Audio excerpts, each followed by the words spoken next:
जय सेवा दोस्तों। मेरा नाम अमरलाल सलामी है। मैं आज आपको गोंडवाना का सांस्कृतिक इतिहास इस किताब में से एक पन्ना आपको पढ़कर सुनाता हूँ। आप समझ लेना और कुछ गलती हो तो उसमें माफ़ कर देना। ठीक है दोस्तों।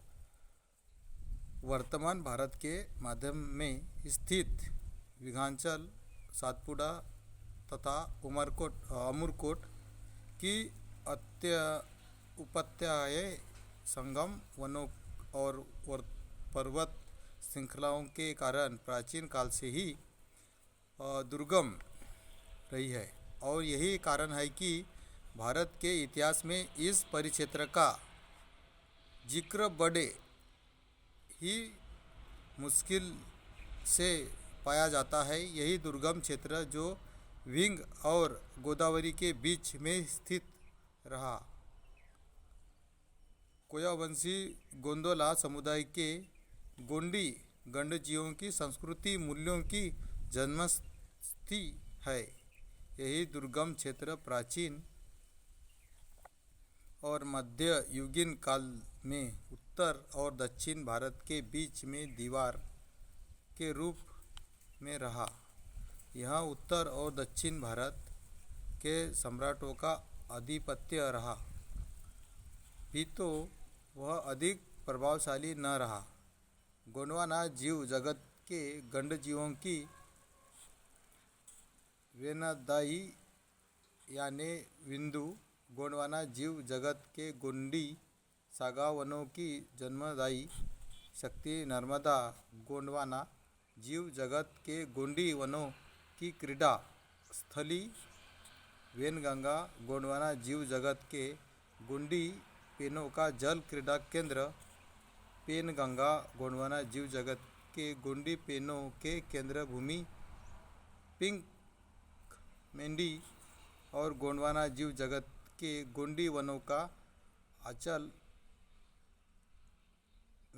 वेनाचल आज भी गोंडवाना संस्कृति की पहचान और उसकी मूल्यों की मूलधारा को बनाया करती है।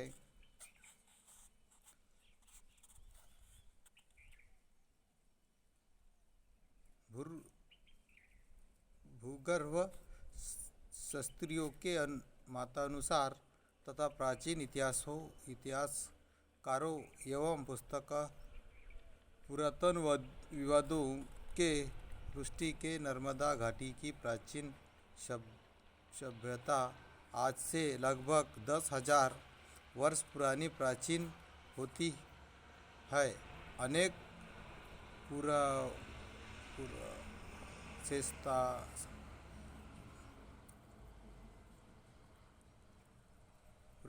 के मत के अनुसार के नर्मदा घाटी की प्राचीन सभ्यता ही संसार की समस्त सभ्यताओं की जननी है और यही प्राचीन सभ्यता की गोंडवाना की सभ्यता संस्कृति है। श्रीमती चंद्रलेखा जी।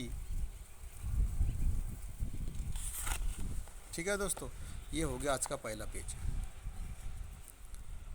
अभी सोचने की बात है दोस्तों, जिस अपन बोलते ना दोस्तों, जिस आचार्य मोतीराम कंगाली जी ने इस किताब को बनाने के लिए अपनी पूरा जीवन लगा दिया, तो उसमें कुछ बात तो होगी दोस्तों, सच्चाई तो होगी।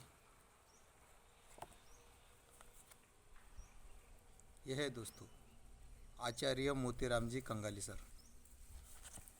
इन्होंने अपना पूरा आयुष्य इस किताब के पीछे लगा दिया, इस इतिहास को जानने के लिए लगा दिया, इसको खोजना। यानी वो इतना कुछ कि आने वाली पीढ़ी पढ़े समझे और उसे कुछ और आगे बढ़ाए, इसलिए उन्होंने ये किताबें लिखी। इसलिए इनको इसलिए नहीं लिखा कि एक कमरे में जाके फेंक दो या फिर वो पड़ी रहे। तो उन्होंने कुछ गोंडवाना का इतिहास अपने को बताया है, तो अपना भी कुछ करते हुए है, कुछ काम है। या फिर ऐसा ही नहीं है कि अपन ने आज यहाँ क्या हुआ वहाँ क्या हुआ, इन बातों में कोई ही बात नहीं है दोस्तों। इसलिए मैं कह रहा हूँ दोस्तों कि आज, और आपको मैं बताना चाहता हूँ दोस्तों कि मैंने इनाम तो रखा है, लेकिन आप कोई लेने वाला नहीं है। अभी कोई फ़ोन नहीं आया दोस्तों मेरे को इस बारे में कि उसे इनाम चाहिए। दोस्तों मैंने आपको इनाम दिया है, किताब पढ़ने का इनाम दे रहा हूँ। अब पढ़ो, आपको समझ में आ जाएगा। और मैं हर रोज़ आपके लिए एक एक पेज पढ़ के सुनाऊंगा। ठीक है दोस्तों, इसी तरह से मैं अपना कार्य करता रहूँगा और आप भी अपना कार्य करो। यही मेरी आपसे दिल से बोल रहा हूँ दोस्तों आपको। और मैं तो इन आचार्य मोतीराम कंगाली जी का शुक्रगुजार हूँ कि उन्होंने ये मेरे लिए इतिहास लिख के रखा और मैं आज पढ़ रहा हूँ। अगर इन्होंने कुछ भी नहीं किया रहता तो आज मेरे पास कुछ भी नहीं रहता। मेरे को पता ही नहीं रहता था कि मैं मेरे वंशज कौन थे। हमको तो यही पता था कि मेरे दादा काम करते थे, वो काम करते थे मर गए, उनके दादा भी वही करते थे। तो हमको ये पता ही नहीं था कि हम लोग भी राजा थे। जिस दिन मेरे को ये मोतीरावन कंगाली जी की किताबें मिली, उस दिन से मेरे को पढ़ना शुरू हुआ। उस दिन से मेरे को लगा कि नहीं, कुछ तो बात थी हम लोगों में। जैसे मैं देवगढ़ के पास में एक गांव है दोस्तों, वहाँ पे सिर्फ इतना मालूम था मुझे कि वहाँ पे एक गोंड राजा का राज था, लेकिन मुझे ये कोई जानकारी नहीं थी कि वहाँ पे क्या था।